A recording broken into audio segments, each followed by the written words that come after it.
नमस्कार, स्वागत आपका केयर हरियाणा पे। मैं हूं आपके साथ रमेश जाखड़। लगातार पंचायत चुनाव लड़ रहे प्रत्याशियों से हम आपको रूबरू करवा रहे हैं कि किस प्रकार से वो किस सोच को लेकर के गांव में जो है वो सरपंच पद की दौड़ में शामिल हुए हैं, प्रत्याशी बने हैं। तो इसी कड़ी में आज हम आपको ले चलते हैं ग्राम पंचायत हरिपुरा की सरपंच पद का प्रत्याशी रामचंद्र जो है वो हमारे साथ मौजूद है। इन्होंने भी ताल ठोक दी है, नॉमिनेशन फाइल कर दिया, नामांकन पत्र दाखिल कर दिया है। उसके बाद अब किस सोच को लेकर के ये चुनावी मैदान में आए हैं, क्या क्या मुद्दे रहेंगे, किस और युवाओं को ले जाने का इनका प्रयास रहेगा और खास करके महिलाओं के उत्थान के लिए किस तरह का प्रयास जो वो इनके द्वारा किया जाएगा, इन तमाम मुद्दों पर चर्चा करते हैं। रामचंद्र जी, अगर बात करें तो चुनावी मैदान में उतर चुके हैं, क्यों उतरे हैं, क्या रीज़न है? अच्छा खासा बिजनेस कर रहे थे लेकिन उससे हट करके आप अब सरपंच बनना चाहते हैं, तो क्यों बनना चाहते हैं? सबसे पहले नमस्कार जी सभी को। ये था कि गांव पिछले 5 प्लान जो निकल के गए हैं, मैंने 5-6 साल से गांव की पूरी वर्किंग करी थी, तो गांव के काम नहीं हुए, बिल्कुल भी विकास नहीं हुआ। कुछ 1-2-4 गलियां जो बनी हैं उसको छोड़ के कोई विकास नहीं हुआ।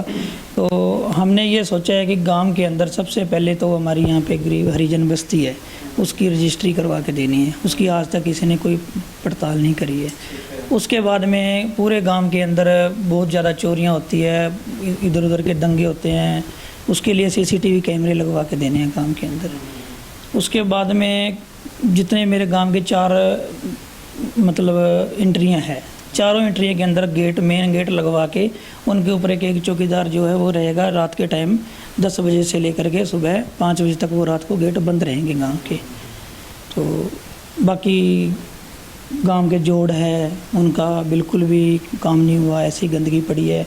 आपने देखा भी होगा, 1-2 बार आप आके भी गए हो यहाँ पे, तो जो राहगीर है उनके लिए बहुत ज़्यादा मुश्किल हो जाता है निकलने के लिए।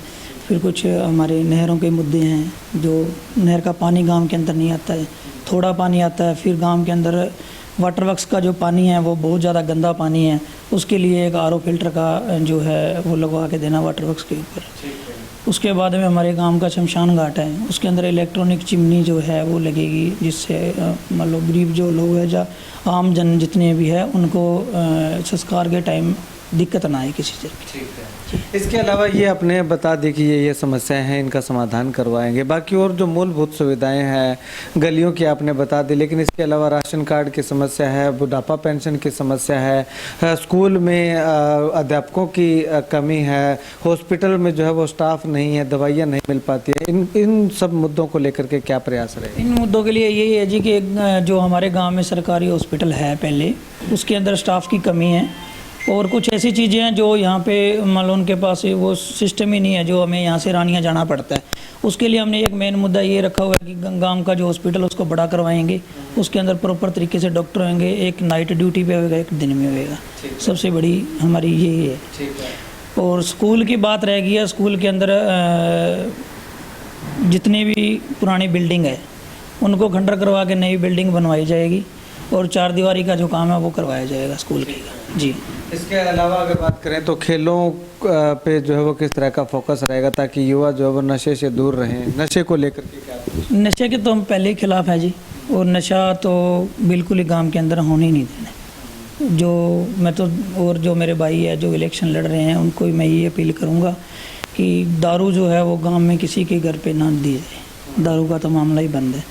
और रह गई खेलों की बात, खेलों में जो हमारे खिलाड़ी है वॉलीबॉल के हैं, उनकी डिमांड आई है मेरे पास, उनको एक नेट लगवा के देना है, वो मैं लगवा के दूंगा। और फुटबॉल के लिए ग्राउंड है, उसके अंदर लाइटें लगवा के देनी है और उनके जो गोलकीपर वाली वो किट वगैरह वो सारी उनको प्रोवाइड करवा के देनी है जी। ये तो आपने बता दिया कि आने वाले समय में आप अगर सरपंच बनते हैं तो इन मुद्दों पे खास तौर पे आप काम करेंगे। लेकिन अब अगर बात करें तो पिछले जब से आप मान लो गांव में रहने लगे हैं या गांव में आपका पीछे के अगर योगदान की बात करें तो क्या योगदान रहा है? लोग आपको वोट दें तो क्यों दें, क्या खास है ऐसा?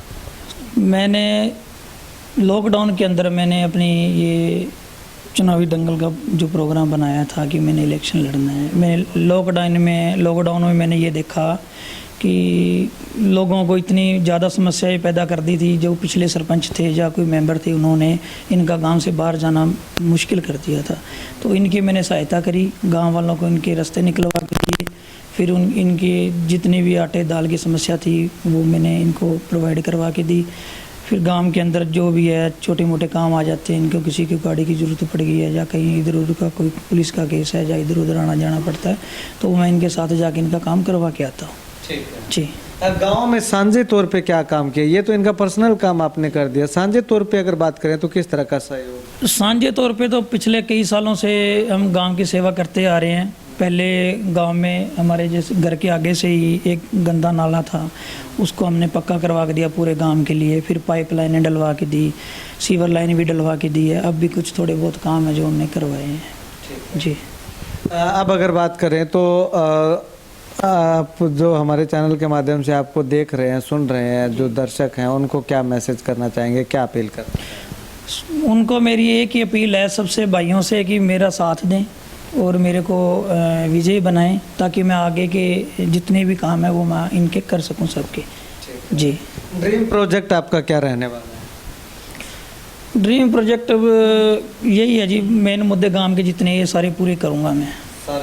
सारे पूरे करूंगा, वादा है मेरा गांव वालों से, ये सारे के सारे पूरे करूंगा।